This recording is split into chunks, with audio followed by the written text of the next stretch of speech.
پھر امام کہتا ہے اللہ اکبر تو رکوع میں جاتے ہیں، سمیع اللہ لمن حمدہ اٹھتے ہیں، پھر اللہ اکبر اللہ اکبر اللہ اکبر، بار بار اللہ اکبر بولا جاتا ہے۔ یہاں پر امام کی اقتداء تو کرنی ہے، لیکن اس بات کی طرف اشارہ فرمایا کہ اقتداء کے ساتھ ساتھ امام کی منشا کو بھی سمجھنا ہے کہ اس اللہ اکبر پر امام کیا کرے گا، اس اللہ اکبر پر امام کون سا رکن ادا کرے گا۔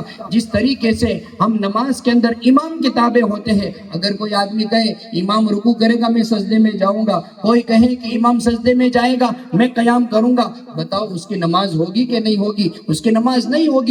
ایسے ہی زندگی گزارنے کے اندر کوئی کہے کہ مجھے تو ایکٹروں کا طریقہ پسند ہے، مجھے تو فلمی اداکاروں کا طریقہ پسند ہے، اللہ کے نبی علیہ السلام ارشاد فرماتے ہیں کہ جو آدمی جس کی مشابہت اختیار کرے گا، جو آدمی جس سے محبت کرے گا، کل قیامت کے دن اللہ اس کو اسی کی صف میں کھڑا کر دے گا۔ اللہ رب العزت کل قیامت کے دن اس کو اسی کے ساتھ حشر فرمائے۔ اس لیے اللہ کے نبی علیہ السلام کی سنتوں کو زندہ کرنا، ان کی زندگی کو اپنی زندگی کا نمونہ بنانا۔ سنت جو ہے، سنت اللہ کے نبی کی سنت، جس کے عمل پر سنت کی مہر ہوگی، کل قیامت کے دن اللہ کے نزدیک وہ عمل قبول ہوگا۔ سنت کی مہر نہیں ہوگی، اللہ کے نزدیک وہ عمل رد کر دیا جائے گا۔ اب یہ دیکھنا ہے کہ سنت کیا ہے۔ جو آج کل خرافات ہو رہے ہیں، چاہے شادی بیاہ کے خرافات ہو، غمی کے خرافات ہو، خوشی کے خرافات ہو، یہ محرم کے خرافات ہو، یہ سب کے سب سنت سے ہٹے ہوئے ہیں، جن کو کہا جاتا ہے بدعت۔ اور اللہ کے نبی علیہ السلام اس کے متعلق فرماتے ہیں کل بدعت ضلالہ وکل ضلالۃ فی النار، ہر بدعت گمراہی ہے اور ہر گمراہی جہنم میں لے جانے والی ہے۔ تو اللہ کے نبی کے طریقے کو اپنی زندگی میں اتارنا، لَقَدْ كَانَ لَكُمْ فِي رَسُولِ اللَّهِ أُسْوَةٌ حَسَنَةٌ، زندگی گزارنے کا نمونہ اللہ کے نبی کی زندگی ہے۔ اس کو دیکھا جائے گا کہ اللہ کے نبی کیسے زندگی گزار کر گئے ہیں۔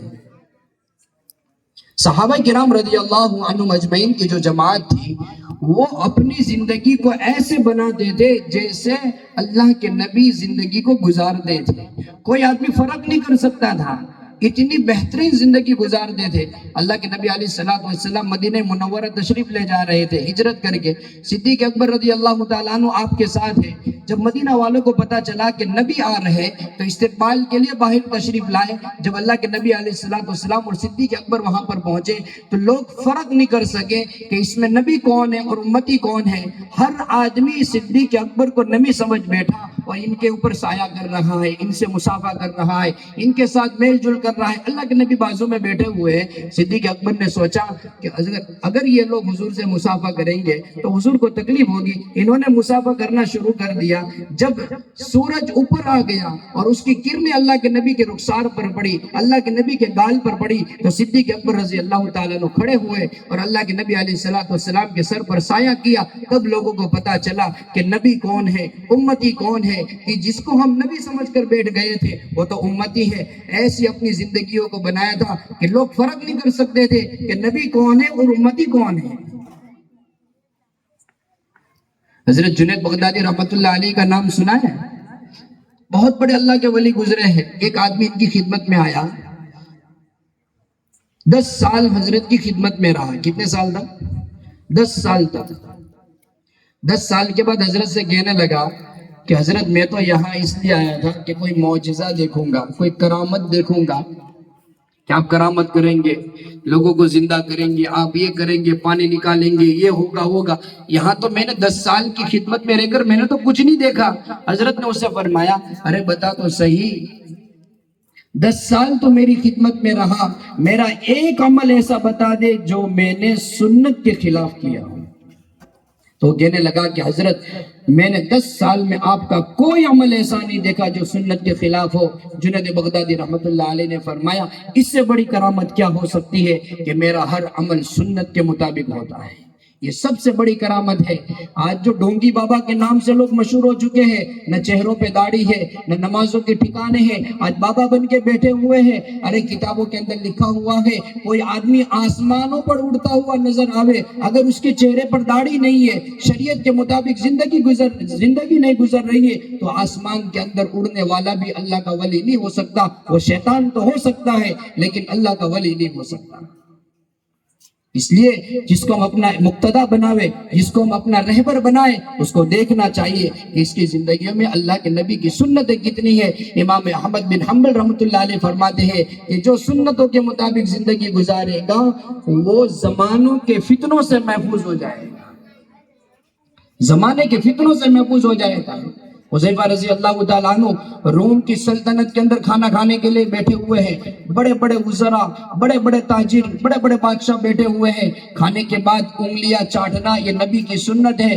حذیفہ رضی اللہ تعالیٰ عنہ نے کھانے کے بعد انگلیاں چاٹی، بازو میں بیٹھنے والے نے ہاتھ مارا کہ حذیفہ کیا کر رہے ہو، عزت دار لوگ بیٹھے ہوئے انگلیاں چاٹ رہے ہو، یہ تو کتنی گھنی بات ہے۔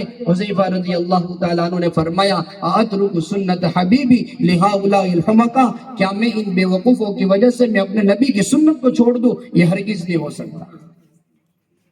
اتنی پابندیاں تھی ان کی زندگیوں میں سنتوں کی، اس لیے آج نیت کر کے جاؤ کہ شہادت حسین ہمیں اس بات کا سبق دیتی ہے کہ سنتوں کے مطابق زندگی گزارو گے تو کامیاب ہو جاؤ گے۔ نیت کرتے ہیں انشاءاللہ کہ سنت کے مطابق زندگی گزاریں گے، لباس سنت کے مطابق، ہمارا چلنا سنت کے مطابق، ہمارا بیٹھنا سنت کے مطابق، ہمارا کھانا سنت کے مطابق، ہمارا دیکھنا سنت کے مطابق، ہمارے بال سنت کے مطابق، ہمارا دل و دماغ سے سوچنا یہ سنت کے مطابق، ہر چیز ہماری سنت کے مطابق بن جاوے۔ نیت کرو کہ انشاءاللہ سنتوں کے اوپر اپنی زندگی گزاریں گے۔ اللہ کے نبی علیہ السلام فرماتے ہیں من تمسک بسنتی عند فساد امتی فلہ اجر 100 شہید، جو آدمی فسادات کے زمانے میں، جس زمانے میں سنتوں کو ہلکا سمجھا جا رہا ہو، آج ماحول ایسا ہو چکا ہے لوگ سنتوں کو ہلکا سمجھتے، کیا سمجھتے؟ ایک جوان آدمی داڑھی رکھ لیتا ہے تو لوگ اس کو کوستے ہیں، تجھے کیا ہو گیا؟ ابھی تو تیری زندگی گزارنے کے مزے کرنے کے دن ہے،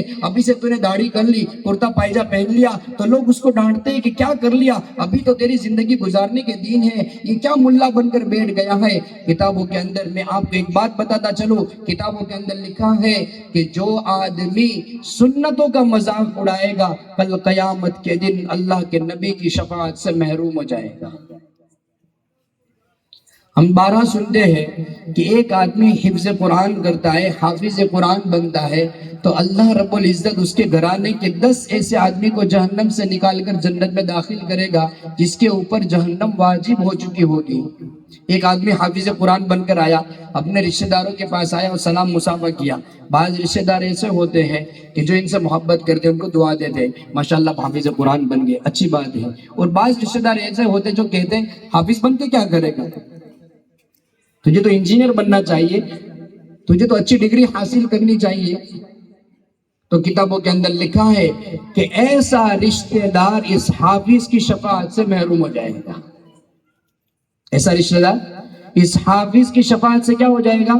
محروم ہو جائے گا۔ وہ حافظ کل قیامت کے دن اپنے ان رشتہ داروں کی شفاعت نہیں کرے گا جو حفظ قرآن کا مذاق اڑاتا تھا۔ ایسے ہی جو اللہ کے نبی کی سنتوں کا مذاق اڑائے گا کل قیامت کے دن اللہ کے نبی کی شفاعت سے محروم ہو جائے گا۔ اور یہاں تک کتابوں میں لکھا ہے کہ جو آدمی سنتوں کو ہلکا سمجھے، موت کے وقت اللہ اس کو زبان پر کلمہ نہیں لاتے ہیں، کلمے سے اللہ اس کو محروم کر دیتے ہیں۔ اس لیے نیت کرو کہ انشاءاللہ سنتوں کے مطابق زندگی گزاریں گے۔ پہلا سبق کتاب اللہ کو مضبوطی سے پکڑیں گے، دوسرا سبق سنتوں کے مطابق زندگی گزاریں گے۔ اب آئیے صحابہ کرام رضی اللہ عنہم اجمعین کی زندگی اٹھا کر ہم دیکھیں کہ ان کی زندگیاں کیا تھی۔ ان کی زندگی کو ہمیں اپنی زندگی کا نمونہ بنانا پڑے گا۔ آج اللہ رب العزت نے ہمیں اتنی فراوانی دی ہے، اچھے اچھے کھانے دیے ہیں، بہترین سے بہترین کھانے کی چیزیں دی ہے، اچھی اچھی گاڑیاں دی ہے، اچھے اچھے بنگلے دیے ہیں۔ اللہ کے نبی علیہ السلام کی زندگی کو اٹھا کر دیکھیں کہ ان کو کھانا کیسا ملتا تھا، ان کا رہنا کیسا تھا۔ ایک مرتبہ حضرت علی رضی اللہ تعالیٰ عنہ اپنے گھر پر تشریف لائے، آ کر دیکھا کہ حضرت فاطمہ بیٹی بیٹی رو رہی ہے۔ حضرت علی رضی اللہ تعالیٰ عنہ نے پوچھا